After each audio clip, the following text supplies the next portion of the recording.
যাদেরকে আসলে রিস্ট্রিক্ট বলা হয় তাদেরকে আমাদের অফার করা হয়েছিল যে আপনারা শেখ হাসিনার যে মেয়াদ আছে 2029 সাল পর্যন্ত সেটা শেষ করেন। স্ট্র্যাটেজি আমাদেরকে সাজিয়ে দিয়েছিল যে কিভাবে ক্ষমতায় থাকা যায়, তাদের সাথে এক ধরনের নেগোসিয়েশন সমঝোতা দিতে আমরা কিন্তু সেটা ছাড় দিইনি। বিপ্লবকে বিদায় দেওয়ার মধ্য দিয়ে আমরা একটি নতুন বাংলাদেশ গড়ার, একটা বাংলাদেশ 2.0 গড়ার স্বপ্ন দেখেছিলাম এবং পরবর্তীতে সেই লড়াই এখন অব্যাহত আছে। তারই একটি ধারাবাহিকতা হিসেবে জুলাই সনদ আপনারা জানেন যে প্রায় 1 বছরের দীর্ঘ আলোচনার ভিত্তিতে সংস্কার কমিশনের রাজনৈতিক দলগুলো আলোচনার ভিত্তিতে এই জুলাই সনদ সর্বসম্মতিক্রমে গৃহীত হয় এবং সবগুলো রাজনৈতিক দল স্বাক্ষর হয় এবং সেই জুলাই সনদের রেজুলেশনটিকে আনুষ্ঠানিক করার জন্য তখন গণভোট করার বিষয়ে সিদ্ধান্ত হয় এবং গণভোটে আমরা দেখি যে নানা ধরনের ষড়যন্ত্র এবং ক্যাম্পেইনের ফলেও কিন্তু গণভোটে হ্যাঁ ভোট রিপোর্ট করে বিজয়ী হয়। সমসাময়িক প্রেক্ষাপটে দেখলাম যে আমরা দেখেছিলাম যে একজন বিচারপতি ছিলেন আওয়ামী লীগের সময়, তিনি একটা কথাতে বলেছিলেন যে জিয়াউর রহমান হচ্ছে সবচেয়ে বড় রাজাকার। আপনারা তো সবাই দেখছি, সোশ্যাল মিডিয়ায় আমরা দেখছি। তো সেই জিয়াউর রহমানের দলই ক্ষমতায় এসে তাকে 1 মাসের মধ্যে তার জামিনটা বাস্তবায়ন করেছে।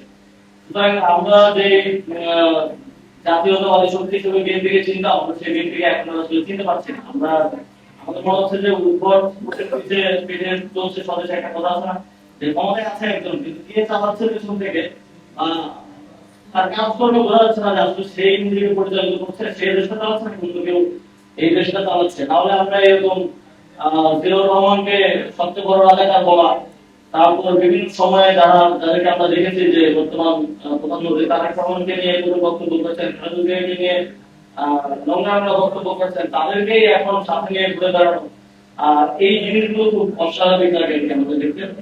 আমরা ইদানিং দেখছি যে নতুন সরকার, আমাদের যখন সরকার ছিল, আমি সেই সরকার ছিলাম, আমাদেরকে বারবার বলা হতো যে নির্বাচিত সরকার আসলে সব সমস্যার সমাধান, এক কথায় সব সমস্যার সমাধান। কিন্তু আমরা দেখতে পাচ্ছি যে নতুন সরকার ক্ষমতা গ্রহণ করার পর থেকে এখন পর্যন্ত কোনো বিষয়ে তারা আসলে সেরকম সাফল্য আমাদেরকে দেখাতে পারেনি। যদিও আপনারা বলবেন যে ইশতেহার একটা বিষয় বাস্তবায়িত হয়েছে, আসলে বাস্তবায়িত হয়নি। পাইলট প্রজেক্ট আমি একটা ইশতেহার দিলাম, সেটার একটা ছোট অংশ দিয়ে শুরু করাটা এটা বাস্তবায়ন করা যায়, এটা এত বড় কোনো সাফল্য নয়। বাস্তবায়িত হলে আপনারা বলতে পারবেন। আমরা যখন সরকারের দায়িত্বে ছিলাম আর শুরুর দিকে আমাদেরকে বিভিন্ন শক্তিশালী ইনস্টিটিউশন, শক্তিশালী যাদেরকে আসলে রিস্ট্রিক্ট বলা হয় তাদেরকে আমাদের অফার করা হয়েছিল যে আপনারা শেখ হাসিনার যে মেয়াদ আছে 2029 সাল পর্যন্ত সেটা শেষ করেন, আপনারা শেষ করেন, আমরা আমাদেরকে সহযোগিতা করবো। তাদের সার্টিন কিছু শর্ত ছিল যে তাদেরকে কিছু ফেসিলিটেট করা এবং তারা পুরো রোডম্যাপ করে নিয়ে এসেছিল যে বিএনপি নেতা যেহেতু সাদা আছে, সাদা থাকে সাধারণভাবে নির্বাচন দিলেও তারা নির্বাচন করতে পারবে না।